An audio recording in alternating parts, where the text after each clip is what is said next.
అందరికీ నమస్కారం. Welcome to police training college Amberpet and Medchal YouTube channel. ఇవాళ వీడియోలో మనము బాడీలీ ఆఫెన్సెస్కి సంబంధించినటువంటి కామన్గా మనకి పోలీస్ స్టేషన్స్లో రిపోర్ట్ అయ్యేటువంటి ఆఫెన్స్ వచ్చేసి హర్ట్. మన భాషలో మనం దాన్ని సింపుల్ హర్ట్ అంటాము. ఆల్దో చట్టంలో ఎక్కడ కూడా సింపుల్ హర్ట్ అని దీన్ని మెన్షన్ చేయలేదు. సో ఈ హర్ట్ అనేటువంటి ఆఫెన్స్ మనము రిజిస్టర్ చేసినప్పుడు ఛార్జ్ షీట్ అంటే ఇన్వెస్టిగేషన్లో మనకు తేలాల్సినటువంటి అంశాలు ఏమేమి ఉంటాయి, కంప్లైంట్లో బేసిక్ ఎలిమెంట్స్ అసలు ఏముండాలి అనేటువంటి అంశాన్ని మనము చూస్తూ ఈ చెక్ లిస్ట్ ఫార్మాట్లో ఒకసారి చూద్దాం. సో హర్ట్ అనేటువంటి ప్రొవిజన్ ఏమంటుందంటే, ఇప్పుడు భారతీయ న్యాయ సంహితలో సెక్షన్ 114 కింద whoever causes bodily pain, disease or infirmity is said to have caused hurt అని ఉంటుంది. అంటే ఏ వ్యక్తి అయినా ఇంకొక వ్యక్తికి శరీరానికి నొప్పి లేదా ఏదైనా డిజీజ్ ఆర్ ఇన్ఫర్మిటీ అంటే ఏంటంటే సాధారణంగా ఆ మనిషి పని చేసుకునే విధంగా పని చేసుకోలేకపోవడాన్ని ఇన్ఫర్మిటీ అంటారు.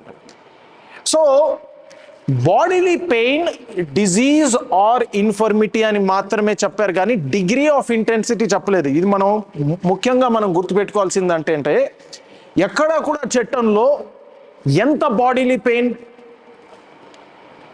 ఏ లెవెల్లో డిజీజ్, ఏ లెవెల్లో ఆ మనిషి పని చేసుకోలేనటువంటి పరిస్థితిలో ఉన్నాడని చెప్పలేదు.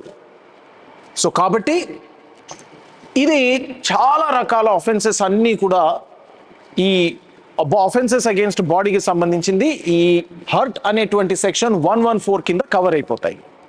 సో మనకి కంప్లైంట్ వచ్చినప్పుడు బేసిక్గా మనము అబ్జర్వ్ చేయాల్సినటువంటి డీటెయిల్స్ ఏంటంటే, కంప్లైంట్లో ఏం అలిగేషన్ ఉంది, వెదర్ అది బాడీలీ పెయిన్ అంటే ఒక మనిషిని చెంపదెబ్బ కొడితే it amounts to bodily pain. మరి విపరీతమైన పెయిన్ ఉండకపోవచ్చు, but still that is an offence under hurt.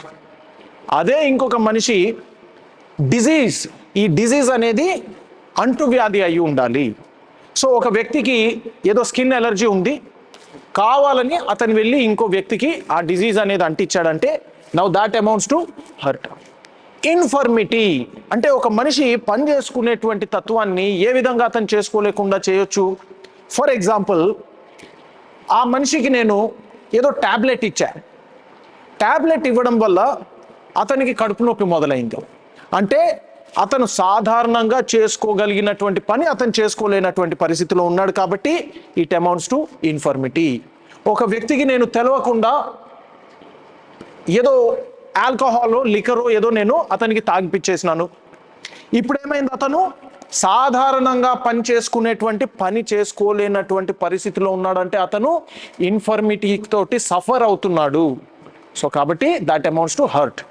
ఈ హర్ట్ అనేది మనకి రెండు ప్రొవిజన్స్లో మనము కవర్ చేయడం జరుగుతుంది. ఒకటి సెక్షన్ 114లో కేవలం హర్ట్ అంటే ఏమిటి అని మాత్రమే చెప్పడం జరిగింది, కానీ దీని పనిష్మెంట్ వచ్చేసి సెక్షన్ 115లో ఉంటుంది.